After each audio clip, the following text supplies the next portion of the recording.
안녕하세요. 골드만삭스입니다. 오늘은 1914년에 시작돼서 1918년에 끝난 제1차 세계대전의 시작과 끝에 대해서 알아보겠습니다.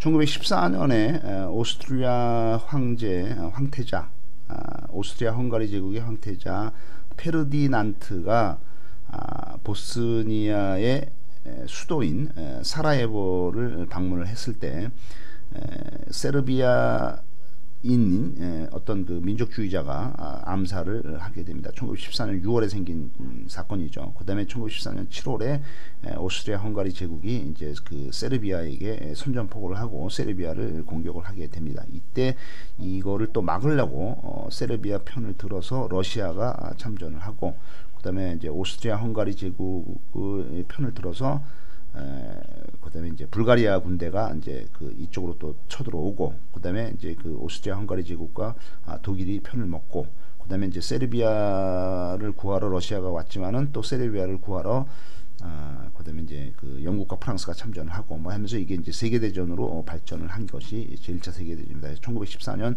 6월에 사건이 발단되고 1914년 7월부터 전쟁이 시작이 되겠습니다. 그다음에 1918년 11월에 종전이 되고, 그 전해인 1917년에 미국이 참전을 하게 되면서 세계대전으로 발전을 하게 됐습니다. 이 세르비아인들이 이 그 오스트리아 헝가리의 황태자인 페르디난트를 증오를 하게 됩니다. 이 세르비아인들은 그 남슬라브 민족이죠. 그러니까 슬라브족이 이제 뭐 원래 그 러시아 쪽에서 이제 내려온 민족들인데, 세르비아인들이 왜 이 페르디난트를 증오를 하게 되냐 하면은, 이 페르디난트가 주장하기를 오스트리아, 그다음에 이제 헝가리, 그다음에 체코 를 중심으로 해서 제3의 국가를 만들자, 이렇게 주장을 했습니다. 그래서 이 헝가리는 이제 원래 그 마자르족의 지배를 받았었는데, 마자르족이 이제 그 원인이죠. 그 마자르족은 이제 어떻게 보면 이제 멀리 이 뭐죠, 그 훈족, 그러니까 이게 중앙아시아에서 중앙아시아에서 발생한 훈족. 그래서 이제 그 훈족이 거주한 땅, 그래서 이제 그 이름도 이제 헝가리라고 됐는데, 이 훈족, 뭐 이쪽 돌골, 뭐 이쪽 그 흉노, 뭐 이쪽 계통의 그 중앙아시아 민족이 넘어와서 헝가리에 정착을 한 것이 이제 마자르족, 이게 지배를 완화를 하면서 이 발칸반도 쪽에 있던 그 남슬라브족의 단결에 방해가 된다고 생각을 하게 됐습니다. 그래서 세르비아의 참모본부의 정보부장이 암살단을 조직을 해서, 이 암살단 이름이 검은 손이라고 합니다. 이 검은 손이 프린치프라는 사람 등 7명의 자객을 보내서 이 오스트리아 헝가리 제국 황태자를 암살을 하는데 성공을 하게 됩니다.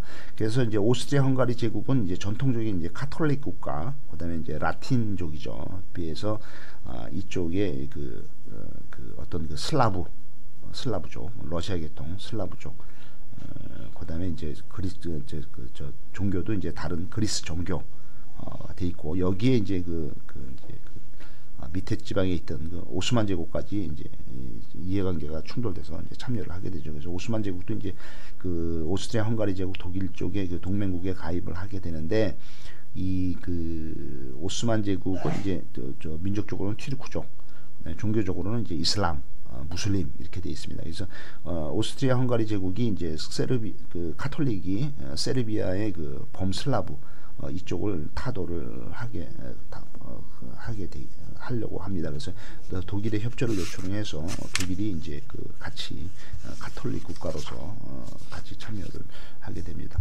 그래서 보스니아의 수도인 사라예보를 볼 것 같으면은, 보스니아의 수도는 사라예보입니다. 보스니아는 인구가 약 32만 명 정도, 사라예보는 인구가 32만 명 되는데, 이 지금 나라 이름이 그 보스니아 헤르체코비나라고 되어 있습니다. 보스니아 헤르체코비나라고 되어 있는데, 이 보스니아 지역과 헤르체코비나 지역이 이제 합해진 거죠. 근데 보스니아 지역이 약 80%, 그다음에 헤르체코비나가 약 20% 이렇게 면적을 차지하고 있습니다. 근데 보스니아의 동북부 쪽에 이제 사라예보 수도가 있고, 이 보스니아의 구성 민족은 세 개로 되어 있는데, 보스니아인이 48%, 그다음에 이제 그 오른쪽에 이제 세르비아라는 나라가 있는데 세르비아인이 한 37% 이제 들어와 있고, 그다음에 이제 그 왼쪽에 그 이제 지중해 겹한 왼쪽에는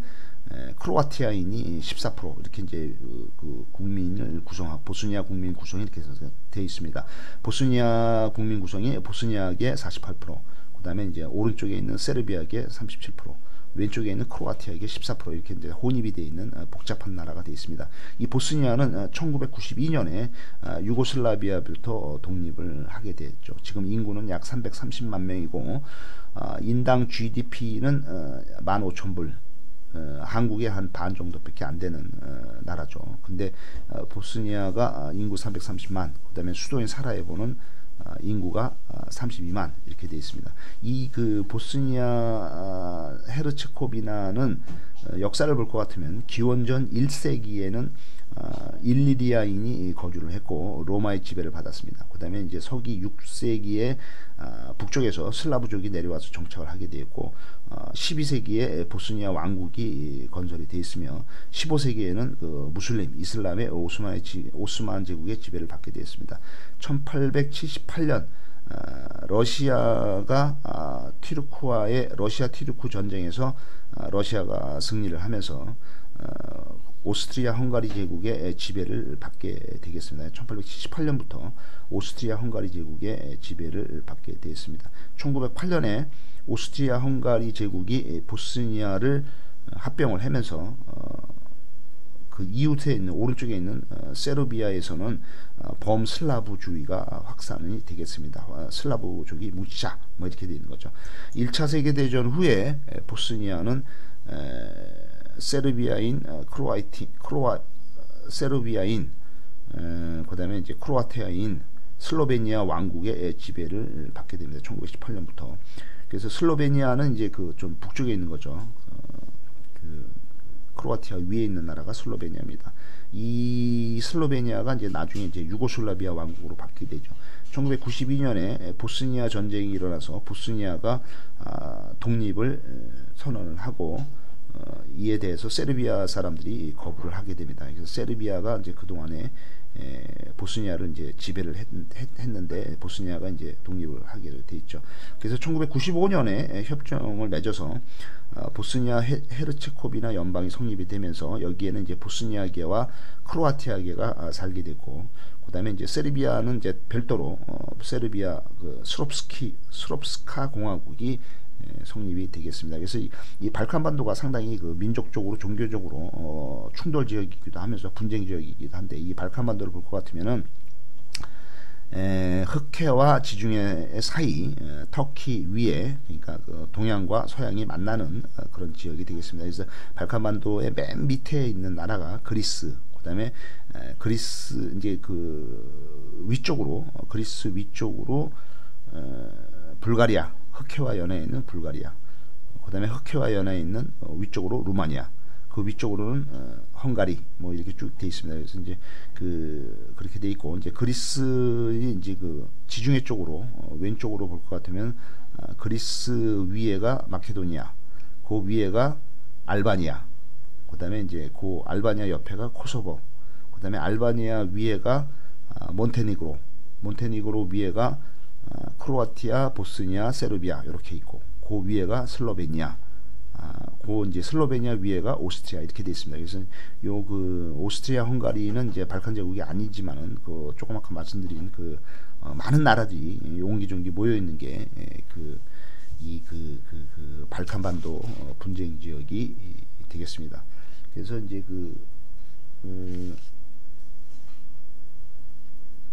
이 정도까지만 말씀드리겠습니다. 감사합니다.